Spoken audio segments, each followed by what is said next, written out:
Hello, all you young people out there.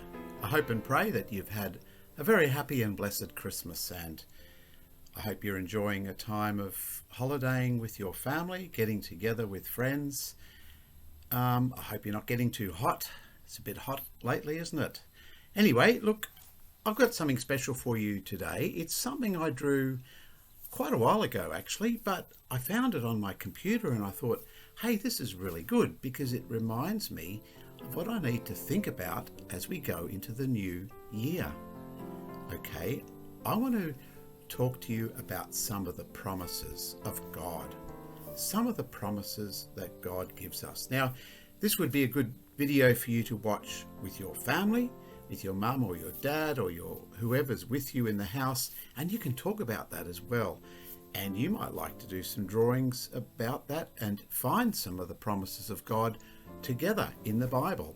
Anyway, let's get into it, see what happens. The promises of God are amazing. They are found right through the Bible, and you can follow them and see how God always keeps his promises. So here's a few of God's promises for you found in the Bible. These are some of my favourite.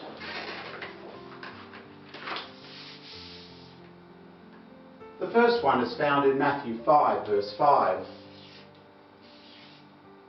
And I'll read it to you in just a moment. But have a look at this character. He's looking rather sad. The tears are flowing. Have you ever felt like that? When the tears are flowing and you feel extremely sad? The promise from God in Matthew 5, verse 5 says, "Blessed are those who mourn, for they will be comforted." God promises that when you are very, very sad, he is there to help you, to bring you back to a time of joy and happiness in your heart. Well, on to the next one. On to the next one. Shock horror.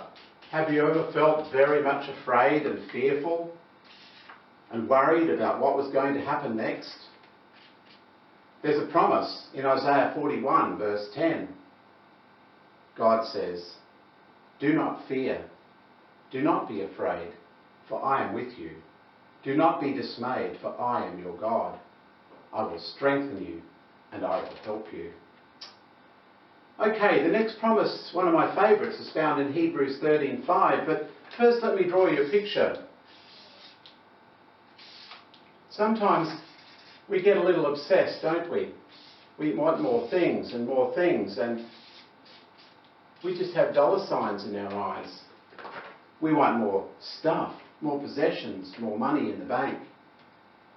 Hebrews 13, verse 5 says, and I'm reading from the Message Bible this time, it says, "Do not be obsessed with getting more material things. Be relaxed with what you have, because God has promised. He says, 'I will never leave you or let you down. I will never walk off and leave you.'" So there's God's promise for us. Okay, one more promise for you. This is from Matthew 11, verse 28. First, let me draw his character down here. You can see that he's on his side. I wonder what he's doing. Well, there's the pillow, so I imagine he's sleeping. That's right, he's sleeping.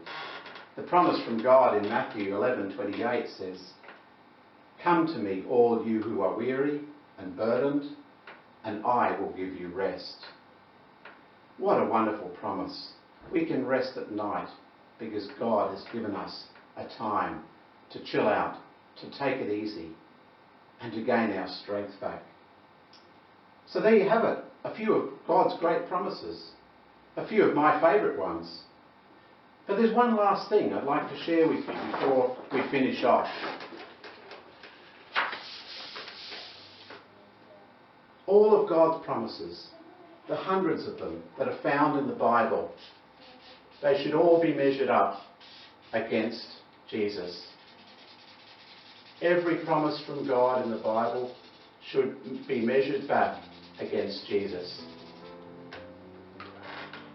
All of God's promises, and there are hundreds of them, are measured up against this one person, Jesus Christ and his cross.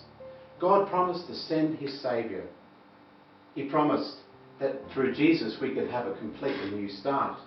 And he promised that through Jesus we would be freed from all our sin and guilt, and that we would be given a new life, and that we could live in heaven forever. God kept his promise. Jesus was born in Bethlehem, and he came to give us all a new start. God came to a world that was suffering, like our world today, with so many problems. He came with a message of good news and hope. And he did what God promised. He suffered and he died on the cross, and he rose again from the dead, so that we could gain the blessings of a new life. I encourage you to trust.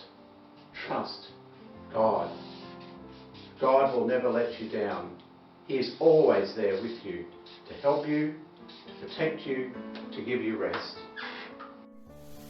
Thanks for watching, and I look forward to being with you again really soon. God bless you all. Pastor John.